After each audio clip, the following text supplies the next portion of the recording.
Hello दोस्तों, एक बार फिर से आप सभी का बहुत बहुत स्वागत करता हूं आपके अपने चैनल हाईफाई स्टडी। दोस्तों आज की जो वीडियो है आप सभी के लिए बहुत ही इंपॉर्टेंट। यहां पर ओनली चतुर्थ सेमेस्टर 2022 षष्ठम प्रश्न पत्र जो आपका हिंदी का होता है, और यहां पर इस पेपर का सॉल्यूशन आप सभी के लिए लेकर के मैं आप सभी के सामने उपस्थित हो गया हूं। सबसे पहले प्रश्न से अगर बात करते हैं, अगर आपको थोड़ा बहुत धुंधला दिख रहा होगा तो आप लोग मैं प्रश्न का नाम बता दे रहा हूँ, साथ में पढ़े दे रहा हूँ, जिससे आप अंदाजा लगा सकते हो कि आपने कौन सा क्वेश्चन या कौन सा आंसर सही टिक मारा होगा या कौन सा आंसर सही करके आए होंगे। ठीक है, सबसे पहले बात करते हैं यहाँ पर चांद का मुंह टेढ़ा, है ना। ये रचना किसकी है? तो ये रचना जो है वह गजानन माधव मुक्तिबोध की है। बाकी अगर हम बात करते हैं शाह व्यंजन है, ये किस में व्यंजन आते हैं? ये ऊष्म व्यंजन के अंतर्गत आते हैं।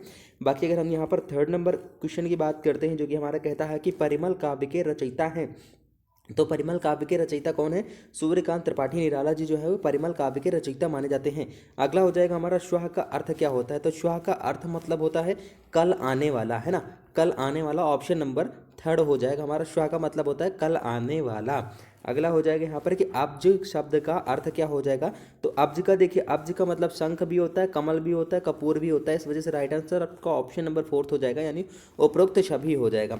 नेक्स्ट क्वेश्चन की बात करते हैं हम लोग यहाँ पर अपने सेकंड पार्ट पे पहुँच जाते हैं, जो कि हमारा अति लघुत्तरी होता है। इसमें आपको 12 नंबर अनिवार्य रूप से लाने ही लाने होते हैं। टोटल हमारा पेपर जो होता है वो 25 नंबर का होता है, ये चीज़ तो आपको पता ही है। अति लघुत्तरी वाले में सबसे पहला प्रश्न यहाँ पर देखते हैं, कहानी शिक्षण की उपयोगिता पर प्रकाश डालना है। तो कहानी में इसमें आपको ये चीज़ें लिखनी थी। देखिए, अति लघुत्तरी वाले पोर्शन जो है वो आप लोगों ने अलग अलग चीज़ें लिखी होंगी, है ना। किसी ने कहानी के बारे में कुछ लिखा होगा, किसी ने कुछ लिखा होगा। तो मैं अपने हिसाब से आपको बता रहा हूँ, यहाँ पर ये हो जाएगा कहानी शिक्षण की उपयोगिता पर प्रकाश ये डालना है कि कहानियाँ बच्चों के समूह में चुप्पी तोड़ने, समुदाय से सीखने, कहानी लिखने, कहानी की घटनाओं पर आधारित रचनात्मक चित्र बनाने और अर्थपूर्ण सीखने के अनुभव के लिए प्रेरित करती हैं। और स्कूलों में यह महत्वपूर्ण विधा बच्चों के लिए उपयोगी शिक्षण उपकरण है, यानी कहानी के उपयोग से विषयों में भी रोचकता आ जाती है। अगर ये चीज़ें आप लोगों ने लिखी होगी तो आपको डेफिनेटली नंबर मिलेगा। एक नंबर क्वेश्चन होता है, एक नंबर मिलेगा। सातवां नंबर क्वेश्चन कहता है कि विद्या है, विद्या शब्द पर संस्कृत भाषा में दो वाक्य लिखना है ना। तो दो वाक्य लिखना है। देखिए, ये तो मुझे, देखिए संस्कृत मुझे बोलने में काफ़ी कठिन लगती है, ये चीज़ आपको पता है, लेकिन मैं तब भी बता दे रहा हूँ आपको। देखिए, विद्या शब्द के कैसे, जैसे हम बोलेंगे यहाँ पर कि विद्या बहुविधा भवंती, है ना। और उसके बाद यहीं पर हम लगा देंगे यथा साहित्यम संगीतम कला विज्ञानम इति। ऐसे आप लोग मतलब दो लाइनें आप लोग लिख सकते हो। बाकी अगर बात करते हैं हिंदी गद्य की 3 विधाओं के नाम लिखिए। नाटक, उपन्यास, निबंध, कहानी संस्मरण, आत्मकथा, जीवनी समीक्षा वगैरह वगैरह, है ना। ये चीज़ें आप लिख सकते थे। अगला हो जाएगा यहाँ पर कि मौन पठन के उद्देश्य क्या है? मौन पठन के उद्देश्य, है ना। तो मौन पठन के अगर आप एक उद्देश्य लिखते हैं, 2 लिखते हैं, 3 लिखते हैं, तो आपको डेफिनेटली नंबर मिलेगा। अगर आप 1 लिख देते हैं तब भी आपको 1 नंबर मिलेगा, 2 लिखते हैं तब भी आपको 2 नंबर मिलेगा। जैसे मान लीजिए मौन पठन के क्या उद्देश्य लिखना है आपको, जैसे मान लीजिए हमने बोला आपसे मौन पठन का एक उद्देश्य कि मौन पठन छात्रों को भाषा के लिखित रूप को समझाकर गहराई तक पहुंचाने में सहायता करता है।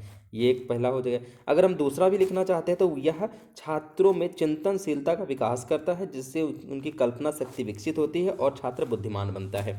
तीसरा अगर पॉइंट ये भी लिखना चाहेंगे, अकेलेपन की ऊब से बचने का यह सर्वोत्तम साधन है, क्या?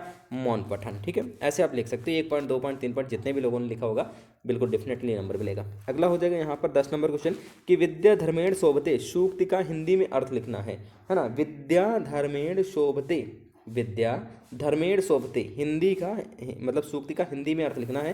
तो ये सूक्ति है विद्या धर्मेण शोभते। अगर हम इसका हिंदी में अनुवाद करेंगे, है ना, विद्या धर्मेण शोभते का, तो ये हो जाएगा ज्ञान धर्म से सुशोभित है। विद्या धर्मेण शोभते, यानी विद्या कह लीजिए या फिर ज्ञान कह लीजिए, ज्ञान जो है वो धर्मेण शोभते यानी धर्म से सुशोभित है। ठीक है, क्लियर। अगला हो जाएगा यहाँ पर कि अभितः जो दिया गया है, अभितः जो दिया गया है शब्द का वाक्य में प्रयोग करना है। तो अभितः यानी कि एक ऐसा हमें वाक्य बनाना है जो जिसके बीच में अभिता जरूर आए, है ना, उसमें अभिता जरूर आए।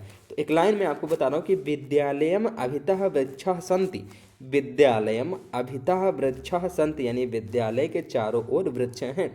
ये लाइन अगर आप लोग लिख देते तो डेफिनेटली आपको नंबर मिल जाता है ना। ये लाइन अगर आप लिख लेते ना डेफिनेटली आपको नंबर मिल जाता।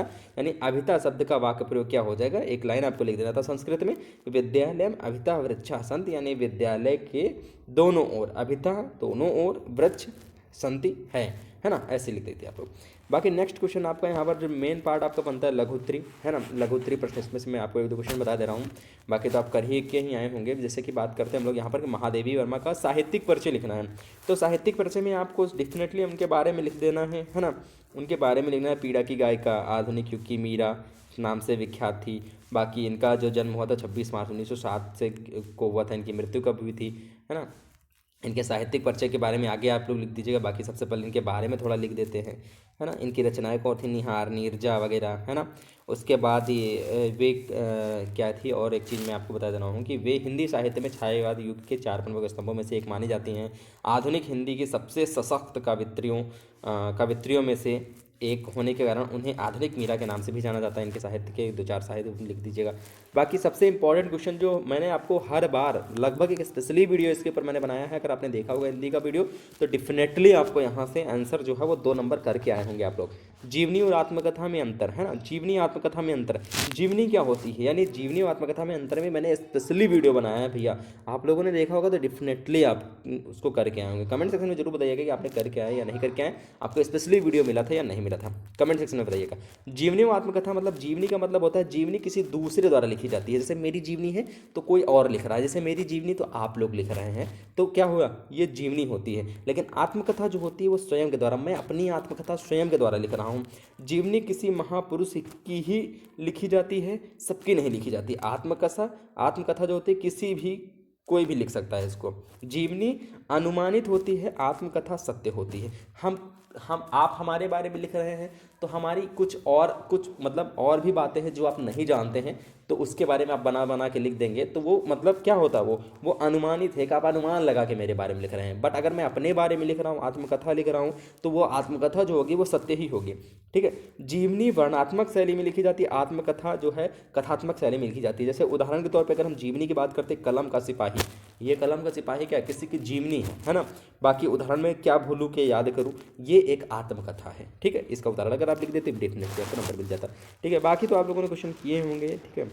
बाकी ये संस्कृत मुझे थोड़ा सा दिक्कत हो रही थी, और संस्कृत क्योंकि कंदुकम वगैरह मिष्ठानम इस शब्द का प्रयोग करते एक वाक्य बनाइए, क्योंकि आपको पता है संस्कृत मेरी बहुत ज़्यादा वीक है, ठीक है।